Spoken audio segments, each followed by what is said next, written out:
Hello friends, কেমন আছো তোমরা সবাই? আশা করছি খুব ভালো আছো। আমি কিন্তু বেশ ভালো আছি। উমি ব্লগ চ্যানেলে আরেকটি নতুন ভিডিওতে তোমাদের অনেক অনেক স্বাগত জানাই।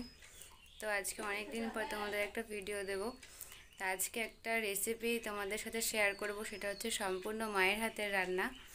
তো আমি যে রেসিপিটা আজকে তোমাদেরকে দেখাতে চলেছি সেটা হচ্ছে খাসির মেটে আর চর্বি দিয়ে ইঁচড়, এটা বলে ইঁচড় মেটে। তো তোমরা সম্পূর্ণ ভিডিওটা স্কিপ না করে দেখতে থাকো আর সাথে থাকো। তো দেখো, এই যে এঁচোড়টা তোমরা দেখতে পাচ্ছ, এটাই হচ্ছে সেই রান্না হবে। আর এই এঁচোড়টা দেখো কত বড় হয়েছে আর কত সুন্দর লাগছে। গাছে অসংখ্য হয়েছে, মানে এত কাঁঠাল হয়েছে এবার, মানে আর বলার মতো না। মানে এখনো ছোট আছে, বড়ও হয়েছে, তারপরে এখনো বেরোচ্ছে, এরকম টাইপের। দেখো তোমাদের দূরের থেকে দেখাই। এত এঁচোড় হয়েছে গাছটায়। তো যাই হোক, তো এই যে বড় এঁচোড়টা দেখছো, তো দেখো মা এই ইঁচড়টা কেটে নিচ্ছে। আর এত বড় ইঁচড় হয়েছে, মানে কি বলবো, মানে কাটতে পারছে না, এত বড় ইঁচড়। তো পাশে কিন্তু দেখো আরও ছোট মাঝারি অনেক রকমেরই আছে। তো যাই হোক, এই ইঁচড়টাই কাটা হলো। তো এটা রান্না হবে। তো এখানে দেখো কাটতেও বসে গেছে মা। এদিকে তেল নিয়ে নিয়েছে। তো তেল দিয়ে কাটলে একদমই আঠা লাগে না হাতে।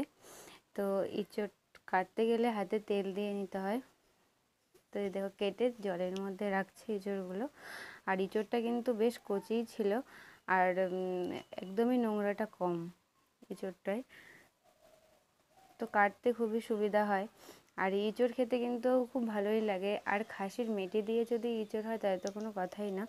আর খাসির মেটে হোক বা চর্বি হোক বা মাংস, খাসির মাংসের মতনই কিন্তু টেস্ট লাগে।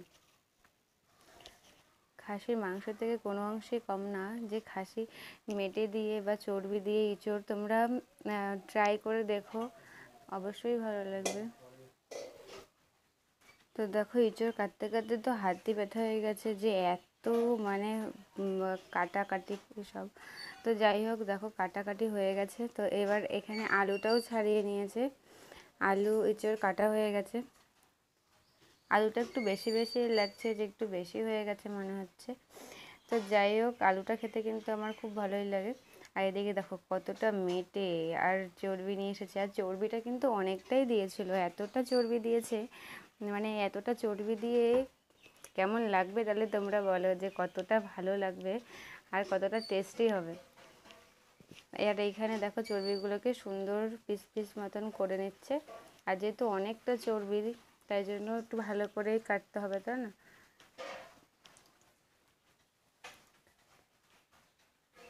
আর এই চর্বিগুলোও কিন্তু হেভি সুন্দর ছিল, পুরো একদম ফ্রেশ সুন্দর। দেখো কতটা চর্বি দিয়েছে, খাওয়ার থেকে কিন্তু দেখতেই বেশি ভালো লাগছে।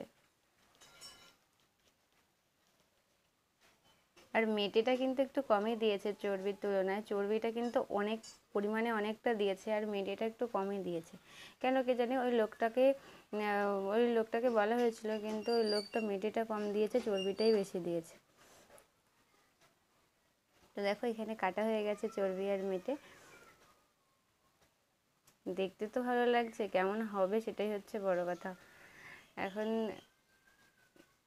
যাই হোক, তো এবার দেখো এখানে কাটার পর্ব শেষ হয়ে গেছে। আর এইদিকে জল দিয়ে দিল কড়াইতে।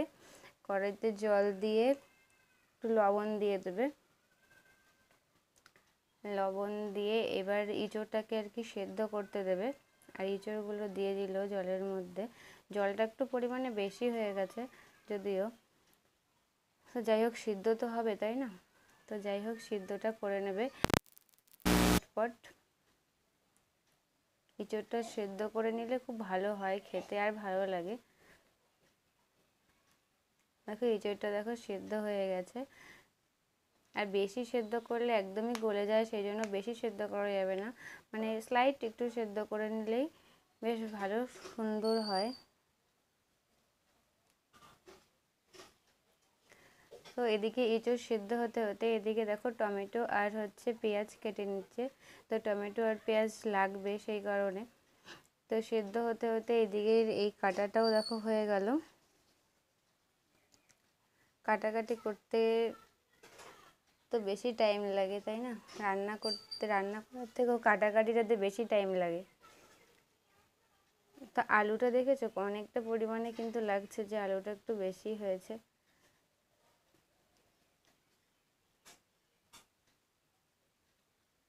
তো এদিকে দেখো সেদ্ধ হয়ে গেছে, সেদ্ধটা মোটামুটি বেশ ভালোই হয়েছে। আর এদিকে জলটাও ঝরিয়ে নিচ্ছে, জলটা ঝরিয়ে নিচ্ছে তাহলে ভালো হবে আর কি। সেদ্ধটা কিন্তু খুব সুন্দর হয়েছে। আর এদিকে কড়াইটাও মুছে নিয়েছে, সেদ্ধ কড়াই। আর এখানে দেখো আদা রসুন আর লঙ্কা দিয়ে দিল, যেটা মিক্সচারে হবে মশলা। আর এদিকে জিরে দিয়ে দিয়েছে।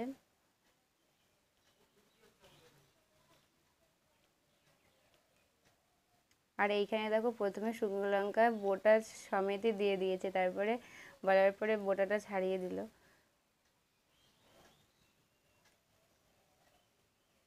তো এদিকে মিক্সচারে মশলা হয়ে গেল। মশলা হতে আর কতক্ষণ টাইম লাগে বলো? তো তাড়াতাড়ি দেখো মশলাটা হয়ে গেছে, আর মশলাটা কিন্তু খুব সুন্দর হয়েছে। তো এইবার কড়াইয়ে তেল দেয়া হলো। আর এইখানে লবণ হলুদ এগুলো মাখানো হয়নি, তো এইগুলো লবণ হলুদ মাখিয়ে রাখছে মেটেটা আর চর্বিটায়।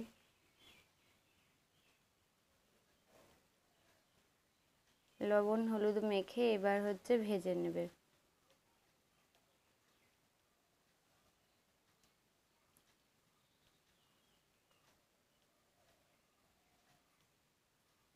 তো প্রথমে আর কি এঁচোড়টাকে ভেজে নিল, যে এঁচোড়টা আর কি সেদ্ধ করে জল ঝরিয়ে রাখা হয়েছিল, তো সেই এঁচোড়টাকে ভেজে নিচ্ছে একটু ভালো করে আর কি, লাল লাল করে একটু ভেজে নেবে। তো ভেজে নিচ্ছে। দেখো এখানে হলুদ, আর আগে তো লবণ দেওয়াই ছিল, তাই জন্য আর কি হলুদটা দিল। হলুদটা দেওয়া হয়ে গেছে। দেখো এবার সুন্দর করে ভাজা ভাজা আর কি একটু লাল লাল করে ভাজছে। দেখে তো মনে হচ্ছে হেবি সুন্দরই হবে, কিন্তু বলা যাচ্ছে না যে কেমন হবে সেটাই। তো লাস্ট পর্যন্ত তোমরা দেখতে থাকো যে কীরকম টাইপের হয়। তো দেখো ভাজা হয়ে গেছে, তো তুলে নিচ্ছে সব। এবারে মেটে আর চর্বিটা ভেজে নেবে। আর একটু তেল দিল কড়াইতে, এবার দেখো মেটেগুলো দিয়ে দিচ্ছে। মেটেগুলো ভেজে নেবে, একটু ভালো করে লাল লাল করে ভাজবে, যাতে কোনো রকম কোনো আর কি গন্ধ না লাগে সেরকমভাবে।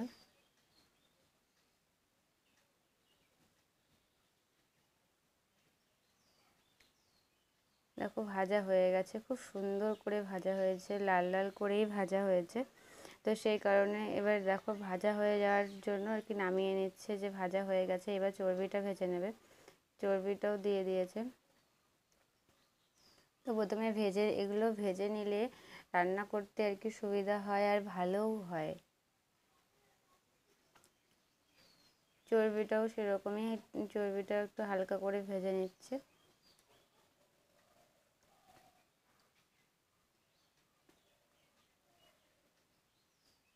ভাজা হয়ে গেল। এবার দেখো কড়াইতে তেল দিল,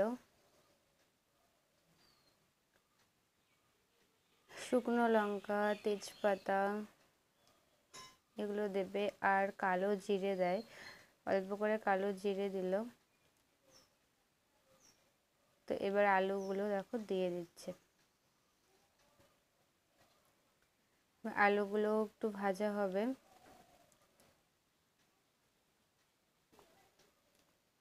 আলুগুলো বেশ সুন্দর করে লাল লাল করে ভাজবে। তো আলুগুলো ভাজার পরে এইখানে দেখো একটু লবণ দিয়ে দিচ্ছে, পরিমাণ মতো লবণ। আর এখানে যে একটু হলুদও দিয়ে দিল। আর এখানে সে কুচিয়ে রাখা পেঁয়াজটা দিয়ে দিল, পেঁয়াজ।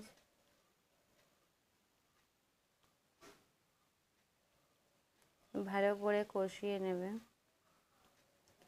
তারপর দেখো টমেটো দিয়ে দিয়েছে, টমেটো টা দিলে কিন্তু খুব সুন্দর কালার হয় আর খেতে খুব ভালো হয়। তো তারপরে যে মশলাটা করা হয়েছিল সেই মশলাটা দিয়ে দিল, আদা জিরে লঙ্কা অল্প করে রসুন। দেখো সেই মশলাটা দিয়ে এবার ভালো করে কষাবে। তো ভালো করে কষিয়ে নিচ্ছে দেখো। তো যাই বলো, মায়ের হাতে রান্না কিন্তু খেতে হেভি লাগে আর খুব সুন্দর টেস্ট হয়।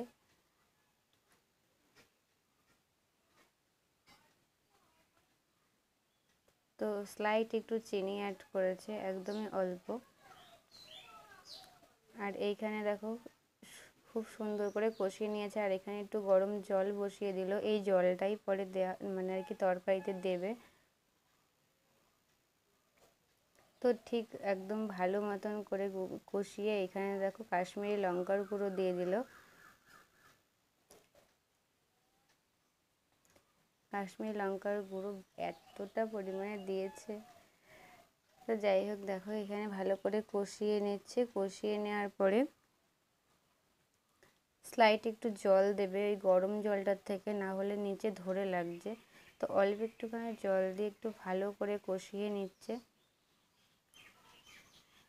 তো কষানোর পরে এখানে যে মেটেটা ভেজে রেখেছিল, খাসির মেটেটা, ওই মেটেটা দিয়ে দিল।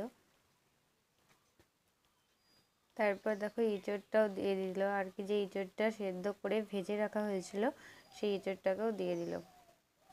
আর বেশ ভালো করে সুন্দর করে এবার মিক্সড করবে।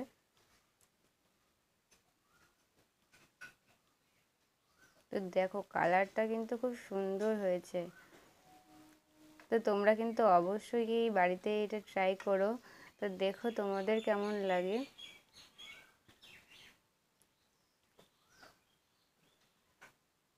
তো এবার দেখো পরিমাণ মতো জল দিয়ে দেবে। কষানো হয়ে গেছে।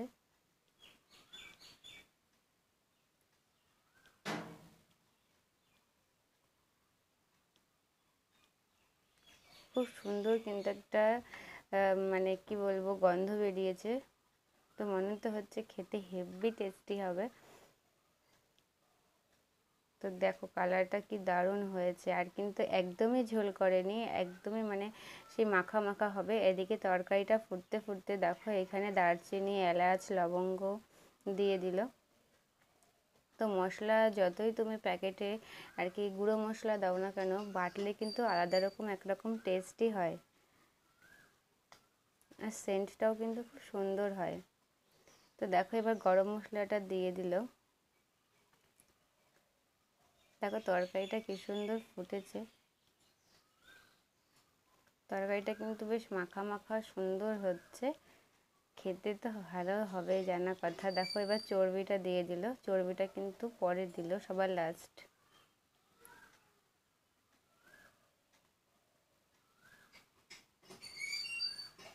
দেখো একদমই কিন্তু মাখা মাখা করেছে, কোনো রকম কিন্তু ঝোলই নেই। দেখো গরম মশলাটা দিয়ে দিল।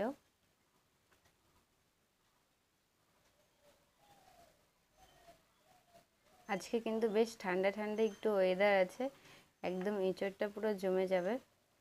আর যদি বৃষ্টি হয় তাহলে তো কোনো কথাই নেই। দেখো এখানে রান্নাটা পুরো কমপ্লিট। তো এবার মা নামিয়ে নিচ্ছে। দেখতে কিন্তু হেভি সুন্দর হয়েছে। তো তোমরা তোমাদের যদি পছন্দ হয় বা ভালো লাগে তোমরা অবশ্যই বাড়িতে ট্রাই করো। আর আমার এই ভিডিওটা যদি তোমাদের ভালো লেগে থাকে অবশ্যই কিন্তু লাইক কমেন্ট আর শেয়ার করে দিও, আর সাবস্ক্রাইব করে দিও। ধন্যবাদ। তো আমার এই ভিডিওটা যদি তোমাদের ভালো লেগে থাকে অবশ্যই লাইক কমেন্ট আর শেয়ার করে দিও, আর সাবস্ক্রাইব করতে একদম ভুলো না কিন্তু। ধন্যবাদ।